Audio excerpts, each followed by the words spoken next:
अरे अंधन को आंख देत, कोड़िन को काया, बांझन को पुत्र देत और निर्धन को माया। ये कबीर साहब की आरती है क्या? किसकी है? गणेश जी की है।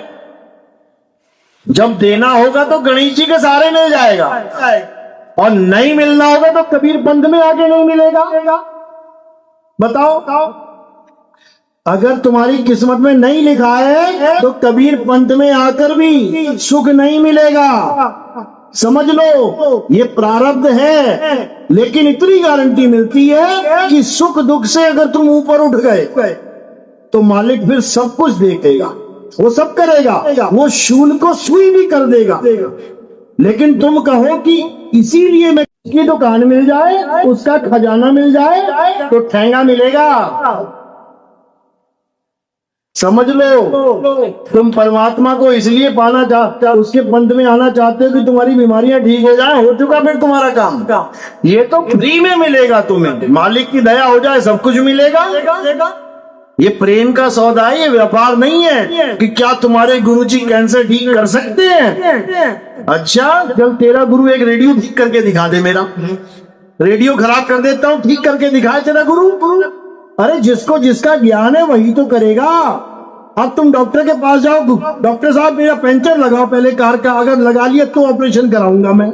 अरे जिस काम के लिए डॉक्टर बना है उसके लिए जाओ वहां पे। गुरु बना है जन्म मरण से मुक्ति देने के लिए। गुरु इसलिए नहीं बना है कि तुम्हारे फेफड़े ठीक करता फिरे वो। बताओ, मतलब पथ भ्रष्ट कर दिया लोगों को बिल्कुल। कबीर साहब कहते हैं कि अगर तुम्हें सतगुरु मिल जाए और भले तुम्हें कोढ़ हो जाए, चुई चुई गिरता चाम, कहते हैं नाम जपत कोड़ी भला। वो कह रहे कोड़ी भला है और तुम कह रहे पहले मेरा कोढ़ खत्म करो। नाम जपत कोड़ी भला और चुई चुई गिरता चाम, और वो कंचन देह किस काम की और जिस मुख नाही राम। कबीर साहब तो ये कह रहे हैं, अरे जीवन तो थोड़ा भला। क्या कह रहे हैं कि थोड़ा सा जीवन मिल जाए वो भी भला है। और यहाँ क्या चल रहा है ड्रामा? हमारे गुरु जी से नाम ले लो, तुम्हारी आयु लंबी हो जाएगी। ब्रह्मा जी से लंबी हो जाएगी क्या? या विष्णु जी से लंबी हो जाएगी? कीड़े मकोड़े की तरह मर जाएगा 100 साल के अंदर। अगर तेरे गुरु में दम है तो ब्रह्मा विष्णु महेश जी से लंबी उम्र करके दिखा दे, तब तो मैं मानूं। अरे वो अपनी 100 साल पूरी नहीं कर पाएगा, दूसरों को लंबी उम्र का झांसा दे रहा है। अरे जीवन तो थोड़ा भला, जो मुख में सतनाम और लाख बरस का जीवना, और बिन नाम क्या काम। बिना नाम के किस काम का? चाहे तुम लाख बरस जी लो तो इससे कोई फर्क नहीं पड़ता भाई। चाहे तुम आज खत्म हो जाओ, इससे कोई फर्क नहीं पड़ता। तुम्हारे पास सतनाम होना चाहिए। क्योंकि गुरु क्या करता है? गुरु सूरत को भेद बताता है, गुरु सूरत को एड्रेस बताता है कि कहां जाना है। अब वो चेतन हो जाती है एकदम, और जब वो चेतन हो जाती है फिर उसको कोई रोक नहीं सकता। कि कोई कहे कि रोक लेगा, नहीं रोक सकता। रुकेगी कब? जब वो खुद रुकना चाहेगा। समझ लो, अभी तुम सबको यहाँ पे बेड़ियां लगा दी जाए, कमरे में बंद कर दिया जाए, तो क्या तुम्हारे ध्यान को हम रोक सकते हैं कि अपने अपने घर का ध्यान ना कर पाओ? रोक लेंगे क्या? अभी 1 सेकंड में ध्यान चला जाएगा सीवान में, अभी चला जाएगा बुलंदशहर में, अभी चला जाएगा दिल्ली में। समझो, कोई किसी के ध्यान को नहीं रोक सकता। तो हमने क्या करना है? गुरु क्या करता है? गुरु इस ध्यान को ही परमात्मा में लगाने का विधि बताता है, उपाय बताता है। अरे धुन में ध्यान, ध्यान में जाना, गुरमुख अकथ कहानी। अकथ कहानी मंत्र नहीं है। गुरु क्या करता है? ध्यान कैसे करना है मालिक का ये सिखा देता है। और इसी ध्यान को क्या कहते हैं? सिमरन। सिमरन का मतलब होता है ध्यान। स्मरण, स्मरण का मतलब होता है ध्यान करना, याद करना, जाप करना नहीं।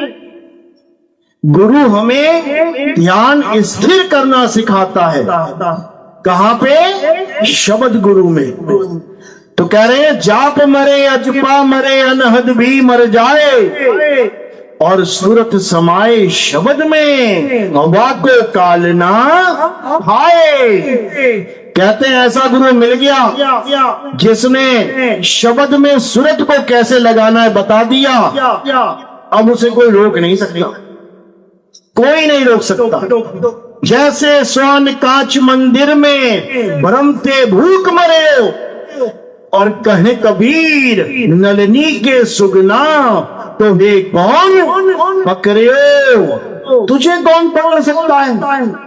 तुझे कोई नहीं पकड़ सकता, क्योंकि तू विहंगम चाल चलने वाला अलल पक्षी है। लेकिन तू अपने आप को ये आदमी, औरत, बच्चा, बूढ़ा, जवान बनाए बैठा हुआ है। ये अलल पक्षी 5 हाथियों को लेके उड़ जाता था। ये अलल पक्षी और कुछ नहीं है, ये तुम्हारी सुरता है जिसको विहंगम चाल दी जाएगी और सीधे मालिक के चरणों में लीन हो जाएगा। कोई माई का लाल नहीं रोक सकता। तो रोक के दिखा दो, नहीं रोक सकता जब तक तुम नहीं चाहो। तो साहिब यही समझा रहे हैं कि क्या करना है। भेदी गुरु तुम्हारे जीवन में आ गया, अब तुमने शब्द में सूरत को कैसे लगाना है बस इतना जानना है। कहते गगन में अगिया लागी बड़ी भारी, अरे चंदा जल गए, सूरज जल गए और 9 लाख तारा जारी। गगन में अगिया लागी बड़ी भारी, अरे धरती जल गई, अंबर जल गया और जल गई सृष्टि सारी। गगन में अगिया लागी बड़ी भारी, कहे कबीर सोई जन बच गए जिन शब्द में सूरत संभारी। गगन में अगिया लागी बड़ी भारी। ये मंत्र वंत्र नहीं जपने, हटा इसको। और क्या करना है? अपनी सूरत को शब्द गुरु के चरणों में लगाना है। बस इतना काम कर लिया, बेड़ा पार हो जाएगा। लेकिन कब कर पाओगे? जब तुम्हें पता लग जाए कि सतगुरु और असतगुरु में भेद क्या है। गुरुआ क्या करता है? नाम मंत्र देता है। राम राम जप लो, राधे राधे जप लो, ओम नमः शिवाय जप लो, हरे कृष्णा जप लो, अल्लाहू अकबर जप लो, वाहिगुरु वाहिगुरु जप लो। जो जिस धर्म का गुरु मिल गया तुम्हें उसी धर्म के रिलेटेड ग्रंथों में से तुम्हें नाम निकाल के पकड़ा देगा। यही काम है हर गुरु का। इसी को गुरुआ बोला गया है। अरे गुरुआ तो घर घर फिरे और कौड़ी केर 50, अपने रूप की खबर नहीं। अपना रूप यानी सत्य नाम, अपने रूप की खबर नहीं और शिष्य करण की आस। तो समझा रहे साहिब। अरे घर घर मंत्र देत फिरत है माया के अभिमाना और गुरुआ सहित शिष्य सब बूढ़े अंतकाल पछताना। साधो देखो ये जग बौराना। कहते पागल हो गए सारे मंत्रों के चक्कर में। आदि काल से अब तक ये मंत्र नहीं छूट रहे हैं। जिसका जो मन आ रहा है उसी को मंत्र बना के बैठा जा रहा है, उसी को जपता चला जा रहा है।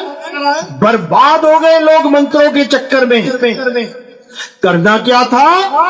आत्मा का ज्ञान प्राप्त करना था।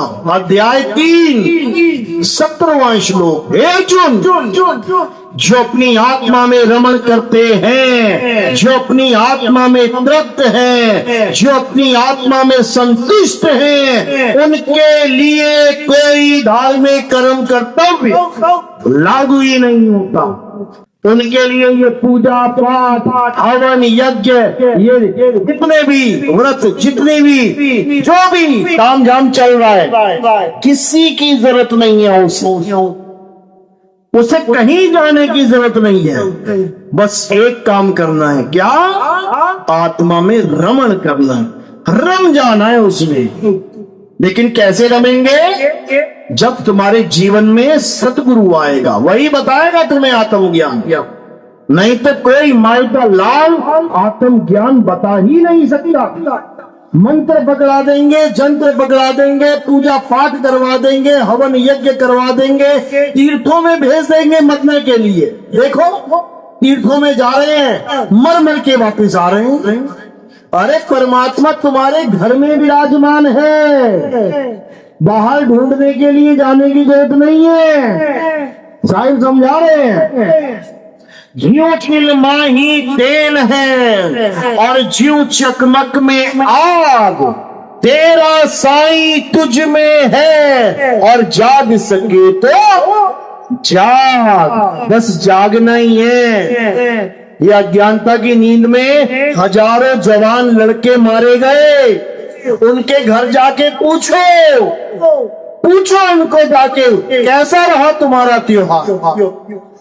पूछो। गणेश चतुर्थी में समुद्र में जाते बड़े बड़े गणेश जी की प्रतिमा विसर्जन करने, पूछो जरा जिनका घर में लड़का मर गया हो, गणेश जी की मूर्ति के नीचे आके दब गया, पूछो कैसा लग रहा है? आनंद आ रहा है? त्योहार है, लड्डू बांट दे, क्या बोलेगा? कहेगा अरे तेरा त्योहार होगा, हमारे यहाँ तो मातम बना हुआ है। समझो, केवल इतनी सी अज्ञानता के कारण कि हमें ये नहीं पता कि परमात्मा को पाना कैसे हो।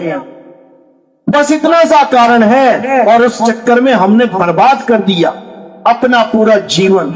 जवान लड़के मर जाते। अभी कांवड़ यात्रा चली थी, बड़े बड़े बैनर, अकाल मृत्यु वो मरे जो काम करे चंडाल का, काल उसका क्या बिगाड़े भगत है महाकाल का। यानी खुद ही कह रहे हैं कि जो अकाल मृत्यु मर जाए वो चंडाल है। और सड़क पे देखो बम बोले के टी शर्ट पहन के मरे पड़े हैं सारे। अपने ही भक्तों को कह रहे हैं ये चंडाल का काम करते थे। बताओ, कोई और बोले समझ में आता है। बताओ कौन सी कांवड़ यात्रा में लोग नहीं मरते हैं? यानी जो मर गया उसको काल खा गया और वो चंडाल हो गया। केदारनाथ में इतनी त्रासदी हुई, पंडित तक नहीं बचा। बताओ, वो भी चंडाल का काम कर रहा था क्या? अकाल मृत्यु आ गई उसको, एक भगत नहीं बचा, सारे के सारे मारे गए। फिर भी आज तक झंडा ऊंचा है इनका कि अकाल मृत्यु वो। अरे अब तो समझ जा भाई कि काल आता है तो महाकाल के मंदिर में भी ले जाता है भागे। जब काल आता है तो महाकाल का मंदिर भी नहीं देखता वो। और तुमने काल को समझ क्या लिया है? 3 लोग मुंह में लेके घूमता है वो। अभी भूकंप आया ना तो सब कुछ ढा देगा, मंदिर ना देखेगा, मस्जिद ना देखेगा। ये 3 लोग काल के अधीन है। ये इसका मालिक है 3 लोग का। साहिब समझा रहे हैं। अरे 3 लोग एक जेल है, पाप पुण्य 2 जाल, सारा जग भोजन बना, खाने वाला काल। बताओ, 3 लोग का भक्षण कर रहा है वो, और तुम कह रहे हो कि काल उसका क्या बिगाड़े भगत है महाकाल का। सबसे ज्यादा महाकाल के भक्तों का बिगाड़ा उसने, समझ लो। क्यों? क्योंकि सावन में चलता है काम सारा महाकाल का। सावन में बड़ी बड़ी हादसे होते हैं, कोई चट्टान खिसक रही है, कोई पानी आ रहा है, फ्लड आ रहा है, बारिशें हो रही हैं। काल को तो बच्चा बना दिया इन लोगों ने। तो भाई कबीर साहब समझाते हैं, बचना चाहो काल जाल से तो चीनो शब्द हमारा, और कहे कबीर अमर कर राखूं जो निज हुए हमारा। कहते काल की नगरी में कोई अमर नहीं है। यहाँ ब्रह्मा विष्णु महेश जी भी अमर नहीं है, उनकी भी उम्र लिख रखी है ग्रंथों में। और ब्रह्मा विष्णु महेश से जिन राक्षसों ने वरदान मांगा कि भगवान मुझे अमर कर दो, एक को भी अमर न कर पाए क्योंकि खुद अमर नहीं है, बहुत पीछे देता। लेकिन कबीर साहब समझाते हैं कि हम तुम्हें वहां भेज सकते हैं जहां पे मौत नाम की कोई चीज ही नहीं है। अरे अमल करूं सतलोक पथाऊं, ताते बंदी छोड़ कहाऊं। बंदी छोड़ ऐसे ही नाम नहीं रखा है हमारा, ऐसी जगह भेज देते जहां काल पहुंच भी नहीं सकता, सोच भी नहीं सकता। और वो क्या है? वो तुम्हारा आत्म स्वरूप है। अभी तुम कहां हो? देह स्वरूप में वास कर रहे हो, इस 3 लोक में वास कर रहे हो। उसके बाद 3 लोक छोड़ के 4थे लोक यानी अपने सत्य स्वरूप में समा जाओगे। समझ लो, तुम्हारा सत्य स्वरूप ही तुम्हारा निज नाम है, तुम्हारा सत्य स्वरूप ही तुम्हारा निज स्वरूप है। अरे 3 गुणों की भक्ति में भूल पड़ा संसार, और कहे कबीर निज नाम बिन कैसे लागे पार। निज नाम बिन बोला है, ये ओम कलियम हरियम शरियम के लिए नहीं बोला, निज नाम यानी तुम्हारा नाम क्या है। जिस दिन तुम्हें तुम्हारा नाम देने वाला गुरु मिल गया, सबके नाम छुड़वा देगा। यही है उसकी महिमा मेरे भाई, यही है। तो जब तक इस निज नाम को नहीं जाना, तब तक दूसरों के नाम जपते रहोगे, 52 अक्षरी नाम जपते रहोगे। अब 52 अक्षरों को त्याग देना है और अपने निज नाम को ग्रहण करना है। 52 अक्षर जीवाधारा, आदि अक्षर जीभ्या से न्यारा, वाही को सत सिमरन कहिए, सिमर सिमर नर उतरे पारा। ये समझना है। चलो जब मेरी बात समझ में आ रही है, किस किस की आ रही है आप थोड़ा करोगे? बहुत अच्छी बात है, बहुत बढ़िया, बहुत बढ़िया। तो ऐसे ही मालिक की कृपा सब पे होती रहे और सब अपने निज नाम को प्राप्त करें, निज स्वरूप को प्राप्त करें और सबकी मुक्ति हो। यही दिल से अरदास है हमारी। आगे को सत्संग हमारे यूट्यूब चैनल कबीर सुनो भाई साधो या नितिन दास के सत्संग इस पे सुन सकते हैं। और पक्षपात ना कर निष्पक्ष होकर इस ज्ञान को समझना है। पक्षपात बिल्कुल नहीं करना, क्योंकि बात सत्य और असत्य की है, बात तेरे और मेरे गुरु की नहीं है कि तेरा गुरु है कि मेरा गुरु है। जो हम सबका गुरु है उसकी बात पे समझना है। कबीर साहब की हर वाणी में दुख भेद है, उन भेदों को समझना है। जब तक भेद नहीं समझे वस्तु नहीं मिल सकती। तो कह रहे हैं वस्तु कहीं ढूंढे कहीं और कैसे लागे हाथ, गुप्त वस्तु तब मिले भेदी लीजिए साथ। भेदी लीना साथ में और दीनी वस्तु लखाए, कोटि जन्म का पंथ था पल में पहुंचा जाए। तो पल में पहुंचना है तो फिर भेदी गुरु लेना पड़ेगा। कहते ना एक पल की तलाश में। अगर पल में ये जानना है कि परमात्मा कहाँ है, कैसे मिलेगा, तो भेदी गुरु। और अगर जन्मों जन्म बर्बाद करने हैं तो मंत्र वाला गुरु। खूब मंत्र जपो, ओम कलियम हरियम जपो, निरंकार सोहंग जपो, वो मन में आए जपो और जन्म बर्बाद करो।